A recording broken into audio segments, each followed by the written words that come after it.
So it's a big week for Real Madrid and Liverpool this week. Both could be meeting each other in the Champions League final, but they could be meeting behind closed doors to talk about the future of Mohammed Salah. It's the latest rumour that won't go away. The boys are out in Rome at the moment, but they've left me with a very able understudy in Ben Kelly from the Redmen TV. Hello Ben, how you doing, mate? You good?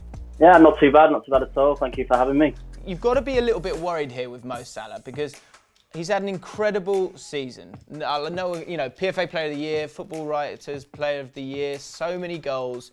Are you worried about Mohammed Salah leaving Liverpool this season?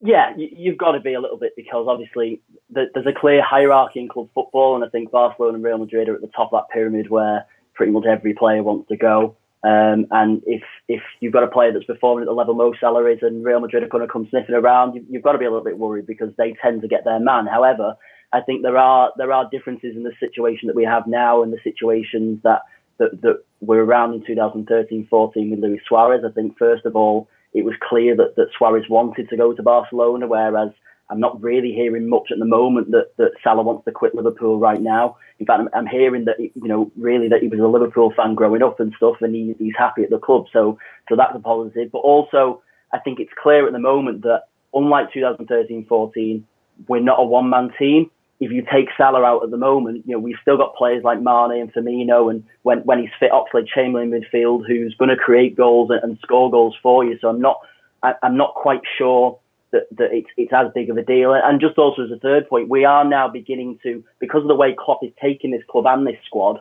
I think we're beginning to match the ambition of players like Mo Salah.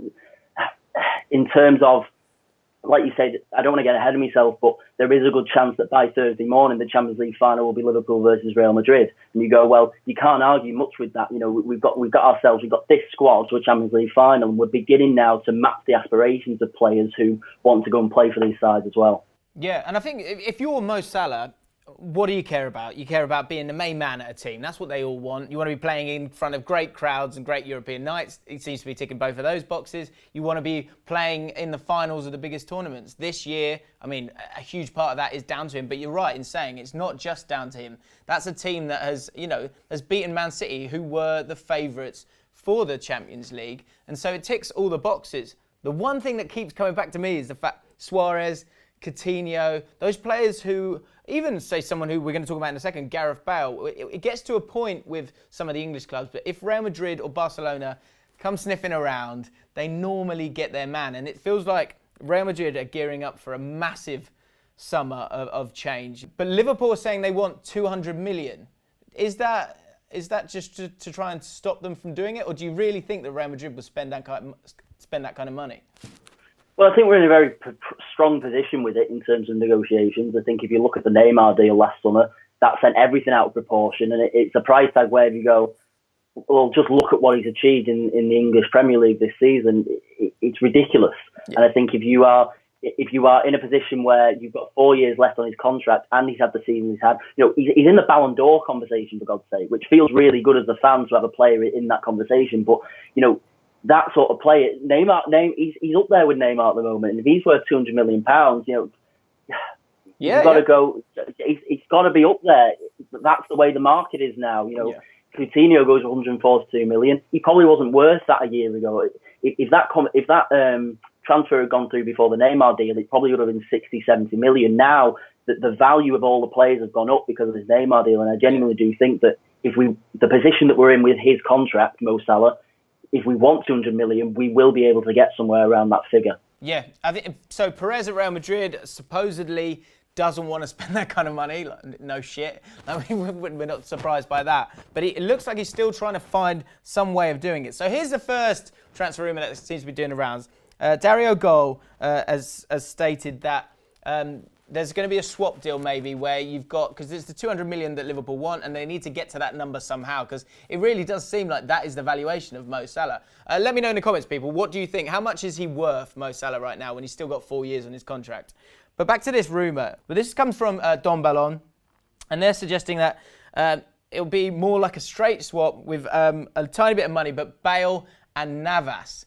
And I think Navas is the interesting one here because Bale, okay, that's a straight swap, and you've got to be slightly worried about his injury record at times, but there's no doubt he is an incredible player who just, and also a player who likes to be the main man. I think he would get that opportunity at Liverpool. But with Navas, is that something that would be even more exciting for Liverpool fans or for Jurgen Klopp? Because Karius hasn't totally done it. He's got better this season, but he hasn't totally done it. He's always been a big question mark.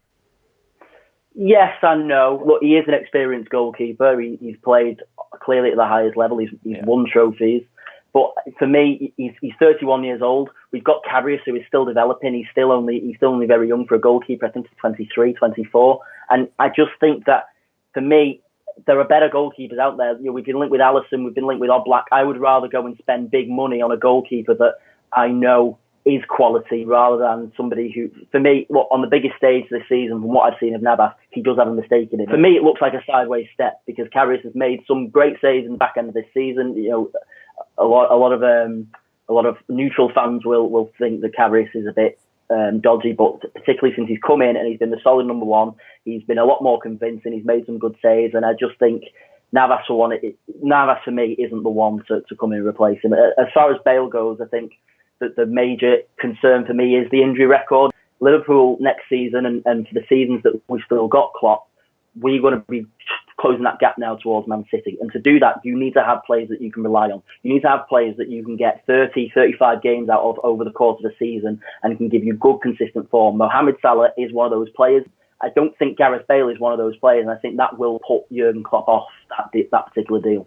Okay, and so the final permutation for Liverpool fans, one that probably I think Liverpool fans would want, is a new contract. Firmino and Mane have both signed recently, and he has 4 years on his contract, but that seems to be the other way of getting this completely dead and buried for Liverpool fans and for the Liverpool Football Club, is to give him that higher rate of money and sort it out there.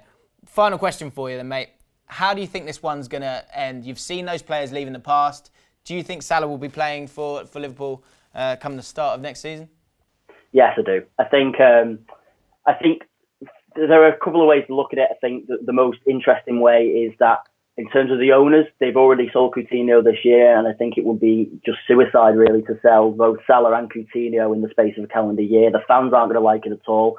I think, particularly if we reach the Champions League final on Wednesday, I think that'll be enough to keep them around and convince him that as a club we are going somewhere, we're heading in the right direction. The signings that we're going to bring in the summer hopefully will also prove that. And I just think that from an owner's perspective, if you sell Mo Salah, no matter how much money, I would then personally begin to worry about Jurgen Klopp. In terms of if you are just selling all the big players all the time, Klopp will be sat there, well, what am I doing here? I want to build this team. I want to go somewhere. I want to win trophies, and you're selling all the best players. And I think it would just be such a big mistake if we were to sell both Coutinho and Salah in the space of a calendar year. So I think he will be in a Liverpool shirt come the start of next season. Yeah. Okay. So there you have it. That's what Ben thinks.